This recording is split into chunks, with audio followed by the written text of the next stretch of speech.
And here are some of our success stories. We have so many. We just picked a few in different areas. Rodrigo, who's going to come on the call hopefully soon, and his wife, Luciana, they got their visa in June through a very cool model that we're going to share with you guys called co-living. And this is them at my house back in December of last year. After I brought them to meet Michael in Orlando, they came down to Boca and stayed here in my home. Now, you don't hear that from a lot of lawyers, but that's what we do. Jay and Corey Frissette, very dear friends. I helped them get a visa about 4 years ago, actually right at I think it was almost right at the tail end, literally, of COVID. And they went to the Toronto consulate. They're from Calgary. They aren't moving. They're not planning to move. And but they needed a visa because they're running a cross-border business. They are not real estate investors. They have a more traditional business, coaching and consulting and running trade shows.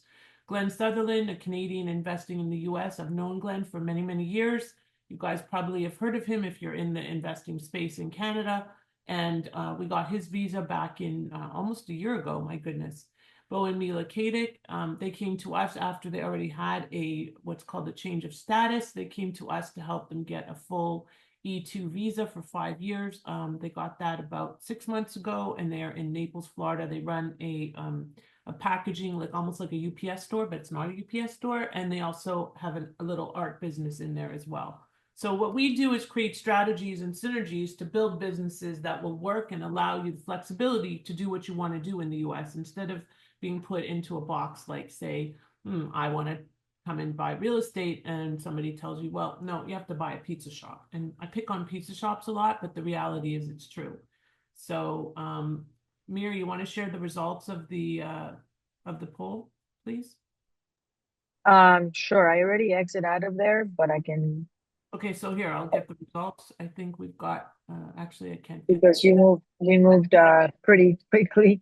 Yes, I Um, tend to do that. so a lot of people said they didn't have a business that they wish to expand, but Okay. they do not have it. And the how many people wanted to buy a business in the US. We didn't really have a lot of responses for that one, so I'll skip that. Um, Everybody said that they wanted to invest through real estate to access a visa, Imagine so that that. was 100%. And they didn't know how or which business model to pursue. Right, got it. So this is a very young Mark Zuckerberg, but just like his business was built on referrals, our business is built on referrals. We rely on referrals. We rely on referrals, especially from our colleagues, like our cross-border tax people and our cross-border financing people and our immigration attorney colleagues and our corporate attorney colleagues and we just have an amazing plethora of people that we work with, we give, we get, we share, and we bring value to our clients at the end of the day because we want you to bring us referrals. Like Rodrigo, who's trying to get on this call, refers many, many people to us because he just loves what we've done with him. And they haven't actually moved here yet. He'll tell the story when he eventually gets on, but they got their visa. They're moving, I think, at the end of the school year, which is a pretty common thing when you have kids, right? Don't overlook the importance of securing a visa because it's easy to daydream and figure out what you want to do. But the more that you're going back and forth across any border, the more likely it is that you're going to get stopped at some point. So Canadians think because they can just drive across the border that it's easy, simple. Oh, he's here. Okay, thank you. That it's easy and simple and you don't have to worry. But at the end of the day, it's discretionary and they can stop you at any time. So if you have a visa, you have a much better chance of coming into the country. With the right visa, you'll access many benefits for you, your family, and your business. This slide, oh wow, why did it do this again? Oh yeah. Okay. This is one of my favorite slides. I created this a few years ago. I just modified it to add in the main visas that we work with and most of our colleagues work with. Stephen, don't look at it too closely. I hope there's no mistakes. I'm like, haha. So anyway, the left side of this, on my left side, the L1, E2, and E1 are non-immigrant visas, and anything with EB is a permanent green card process.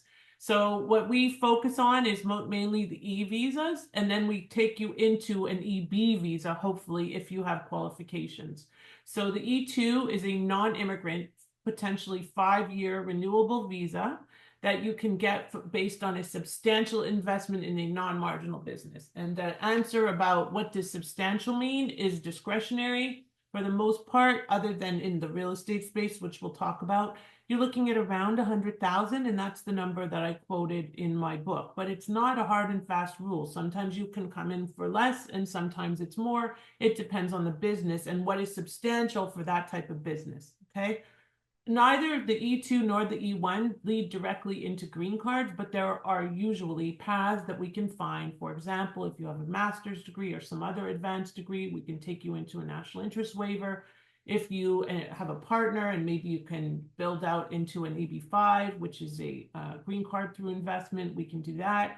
Maybe you have a business in your home country with multiple employees and you're building a similarly staffed business down here, we can take you into an EB1C, which is a multinational executive or manager. So the key is that with our business model, we look at the holistic situation. So if you come in and say, I want to get a green card, then we're going to focus on whatever it takes to get you from point A to point B to get that green card. Okay, because the visa isn't going to satisfy you necessarily. If there's no path to a green card, we might have to figure out a different strategy. But it's all about strategy and flexibility. You have to be strategic and flexible in what you're doing, because if you're not flexible, you're going to be put in a box, and that's what we don't want to do.